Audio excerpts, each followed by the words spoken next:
ng ating pang open production category. Open formula ito. Hindi natin pwedeng kalabanin yung ano.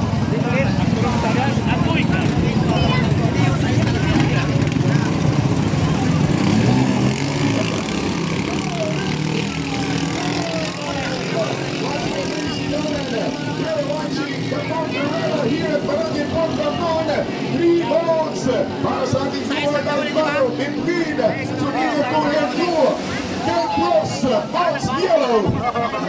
Tingnan mo muna mga kaibigan ang una. Yung nasa kanan, nakikita natin maganda pa lang muna ng ano ng Pedros at titignan po natin sa ating pwesto at hindi nawawala. Hindi talaga manalo at malakas ang daluyon sa kanyang pinarurunan. Isa na po yung makakwalify dito. Kung sino man nanalo dito, sila po yung papasok at makakalaban sa ating finals.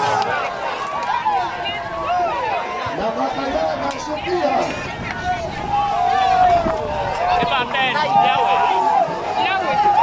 Namataya ng Sophia, mga kaibigan. Sophia 2. Namataya ng engine, pero may pasok po silang isa dyan. Ang maglalaro mamaya mga kaibigan for finals. Inadali dalawang Bedros to. I-relax na lang ito. Boundary na yung Bedros. Malakpak yan Bedros team.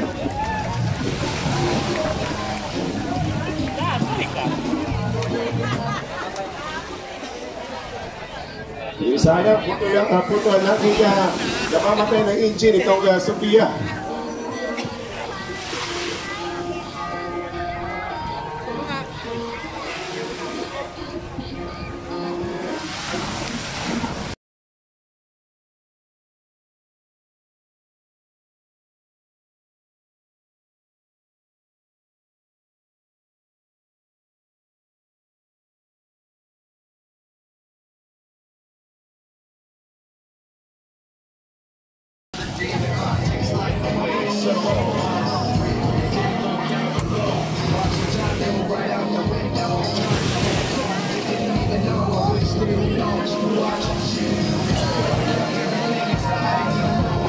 Dahil boundary na po ang dalawang Bedros, mga kaibigan, tinatawagan na natin do or die ng ating pong Puboy 2, the Barcads, J. Gonzaga at West Fighter.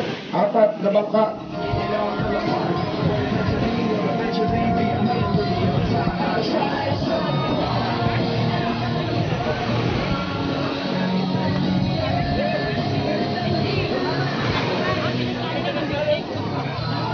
Ganda na sana ng bakbakan mga kaibigan, pero dalawang kulay, yellow boat, yung at ulit pong tumatakbo at yung nag-isang kalarang Sophia 2, yun pa yung disgrasyang namatayan ng engine.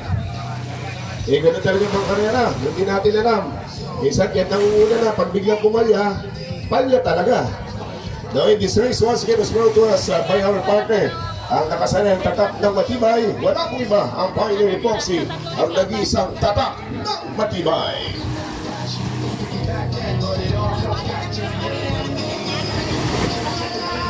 Tinatawagan ang Puboy 2, the Barcads, J. Gonzaga at West Fighter.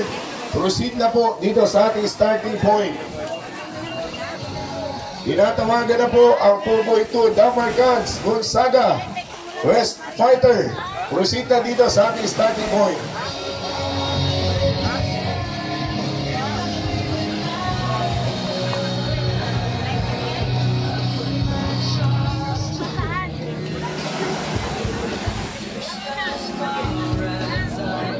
Galang-galang na po yung mga nasa harapan po natin. Tayo kasi po ay nagda-live sa Facebook page po ng Bedros at napapanood po tayo sa buong mundo. May mga subscriber po sila na nanonood po ngayon sa out ng ating bansang Pilipinas. Nakikiusap daw po na huwag natin i-trap. Maraming salamat. Congratulations! Panalo po ang Bedros!